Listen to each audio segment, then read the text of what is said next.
umuntu wese azokuvuga amajambo uzoca ubanza ushima Imana kuko uwo munsi nyene uzorara umenye ko umusumbye. Basi yule anaye kusema ufichoni ana nguvu gani?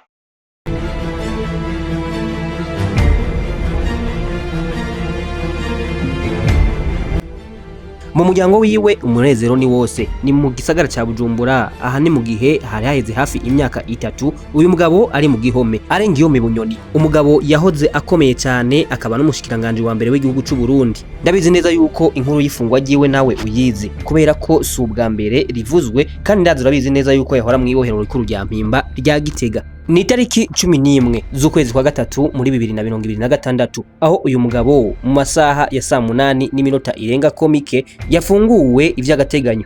Gusa ngo nubwo yarekuwe, uyu mugabo yarekuwe kubera yuko afise ingwara imugeramiye, kandi ubutegetsi bwa Gitega bwatinye yuko uyu mugabo yohava yitaba Imana agapfira mu ibohero rikuru rya Mpimba rya Gitega. Uyu mugabo kuva yafatwa gafungwa vyagiye bivugwa kenshi ko amagara yiwe atifashe neza ahari mu ibohero rya Mpimba, ariko leta y'u Burundi nta kintu na kimwe yigira ishima gutangaza kuvyerekeye amagara y'uwo mugabo Alain GUILLAUME Bunyoni. Gusa uyu munsi reka tubanze twibaze akabazo kavuga ngo kubera iki uyu mugabo yagirijwe ivyaha bikomeye cyane ariko ifungurwa ryiwe rikaba ryabaye mu kanywa babo. Ku vy'ukuri igihe uyu mugabo yafatwa gafungwa ivyaha bamwagirije vyarumvikana neza yuko ataburyo na bumwe ashobora kuzova mu Mpimba, cyane cyane ko uru mugabo igihe cyose yagerageje kuburana ubucamanza bw'u Burundi bwamuciriye igihano cy'umunyororo wo guherayo. Gusa nubwo uyu mugabo yakiriwe umunyororo wo guherayo, uyu munsi itariki 11 z'ukwezi kwa gatatu mu 2026 hari mu masaha ya saa 8 n'iminota nka 15 uyu mugabo mu buryo butunguranye abarundi babonye arekurwa, ariko bikavuga ko bamurekuye mu buryo bw'agateganyo kugira ngo kandi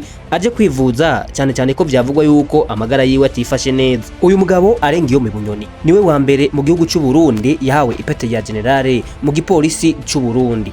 Uyu mugabo kandi yabaye prime minister canke umushikiranganje wa mbere w'igihugu cy'u Burundi kuva mu mwaka wa 2020 kugeza mu mwaka wa 2022, ariko akava kuri iyo ntebe yisanga mu gihome.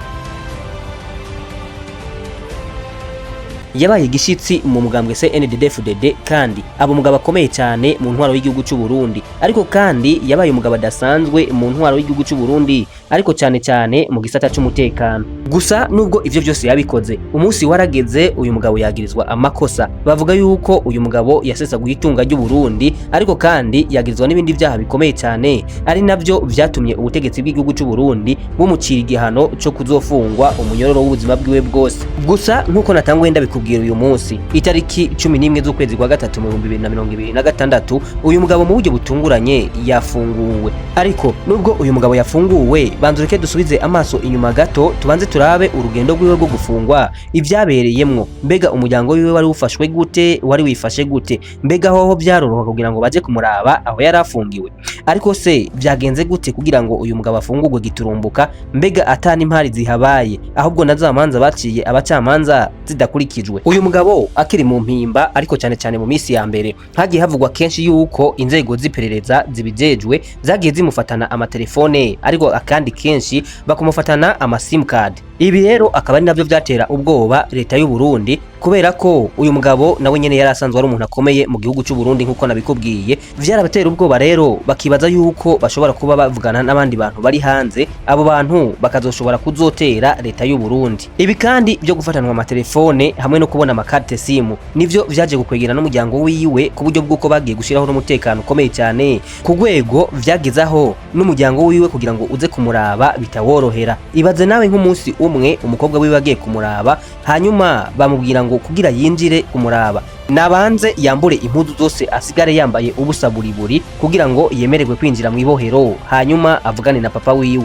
Ico gihe rero umukobwa wiwe yaravyanse, uwo munsi bituma asubira inyuma atabonanye n'umuvyeyi wiwe. Ibi vyabaye ku mukobwa wiwe ntivyari bihereye ngaha, kubera ko mu nyuma ni nako vyagenze ku muvyeyi wiwe ari we mama wiwe. Umunsi umwe yagiye kuraba uwo mutambukanyi wiwe aho yarafungiwe mu ibohero rikuru rya Mpimba rya Gitega, ariko uwo munsi abari bajejwe kucunga ibohero uwo munsi bamubwira ko adashobora kwinjiza ibifungurwa agemuriye umugabo wiwe mu gihe batabanje kubikoramwo ngo bumvirize neza niba ata bintu birimwo azaniye uwo mugabo wiwe muri iryo bohero rya mpimba. Uwo mugore rero ni nako guca bafata ibifungurwa yazanye hanyuma bategeka ko bokaraba bakabikozamwo intoke kugira ngo abajejwe umutekano kwibohero bumvirize niba ata kintu na kimwe ashobora kubazanye gishobora guteza umutekano muke mw'iryo bohero rya mpimba. Umugore wa Alain GUILLAUME Bunyoni yarabanje aravyanka, ariko mu nyuma baza kubikora ku nguvu, ni nako guca afata vya bifungurwa yazanye umugabo wiwe abisubirana inyuma, avuga ko atobiye umugabo wiwe kubera ko ngo bamaze kubitobanga bakabishiramwo ubucafu.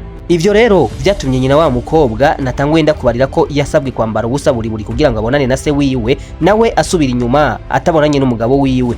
Uyu munsi rero ni nabwo dukora ikiganiro twibaza ngo uyu muntu yahuye n'ivyago bingana gutya wenyene ku giti ciwe kuva gifatwa kugeza aho bitandukira bija no ku muryango wiwe. Uyu munsi vyagenze gute ngo bamufungure inyuma y'urubanza bari bamuciriye guherayo atanuko barinze kubaza kabiri, ahubwo uyu mugabo bakamufungura giturumbuka tutamenye nuko vyagenze. Reka rero tubirabire hamwe. We gusa icyo usabwa kora subscribe kuri YouTube channel kugira ngo uzogume ubona ibiganiro nk'ibi. Jewe tuge kubana ni Abel Wiringimana nk'ibisanzwe, ndaguhaye ikaze.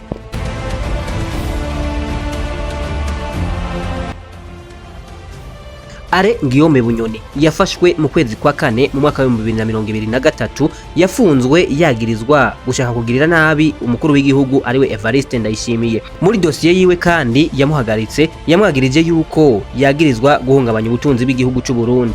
Ibi rero vyaramwomereye, hanyuma intahimurwa mu gahanga nkuko ubutegetsi bwa Gitega canke ubutungane bw'igihugu cy'u Burundi bwabigenjeje, hanyuma akirirwa igihano cyo gufungwa burundu. Gusa amakuru amwamwe ava mu mpimba avuga yuko uyu mugabo kuva afungwa yakorewe ihohoterwa ridasanzwe ku buryo bw'uko yarasigaye ameze nk'uwaturubuye mu mutwe, yataye umutwe ku buryo bw'uko umuntu yagenda kumuraba yahita yinyegeza munsi y'igitanda. Vyaboneka neza yuko atakimeze neza mu mutwe. Gusa leta y'u Burundi yoyo ibi yakomeza kubihakana, ikavuga yuko amagara yiwe yifashe neza, ahubwo nyabona uyu mugabo ngo ari system ari karakoresha, mu gihe ibindi binyamakuru vyigenga vyaguma bisohora amakuru bivuga yuko uyu mugabo amagara yiwe ageramiwe. Uyu mugabo Alain GUILLAUME Bunyoni imbere yuko afatwa n'umwe mu bategetsi b'u Burundi bari bafise imitungo idasanzwe itabarika myinshi cyane, ariko inyuma yuko afashwe iyi mitungo yarafatiriwe na leta. Uvyafatiriwe aha twavugamwo amamodoka, amazu, eka n'amafaranga amwamwe muyo bashoboye kubona yarafatiriwe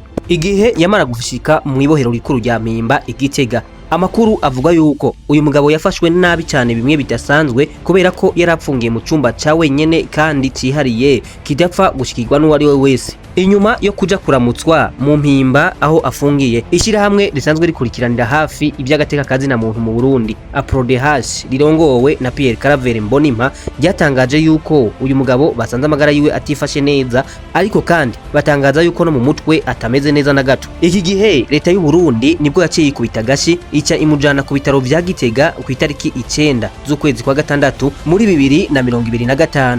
Iki gihe kandi Pierre Caravere Mbonimpa arongoye APRODH ishirahamwe rijejwe agateka kazi na muntu mu Burundi yatangaje yuko Bunyoni afise ikigero kiri hejuru cyane ca diabete, ariko kandi afise ibibazo byo mu mutwe bimukomereye cyane. Yavuze ko gutyo rero atagikozwe uyu mugabo ashobora kuzopfira mu Mpimba ya Gitega. Pierre Caravere Mbonimpa yakomeje avuga yuko Bunyoni aho yarafungiwe yarageze ku rwego yuko yumvise abantu hafi yaho afungiye yaca yiruka kwinyegeza munsi y'igitanda. Inyuma yuko rero bamuvugiye bamujanye kumuvuza ku bitaro vya Gitega, ariko ubwo buvuzi nta kintu na kimwe bwatanze, ahubwo nyabona uyu mugabo Bunyoni yakomeje kuremba. Icemezo leta yaciye ifata ico gihe yaciye imanukana Alain GUILLAUME Bunyoni i Bujumbura kumuvuriza mu bitaro vyigenga vya Kiri Hospital, ariko naho nyene yahavanwe mu gihe gito inyuma yo kugaragaza yuko atampinduka biriko biratanga. Inyuma yo kubona Kiri Hospital ataco ifashije amagara ya Alain GUILLAUME Bunyoni, leta y'u Burundi ngo niko yaciye ifata icemezo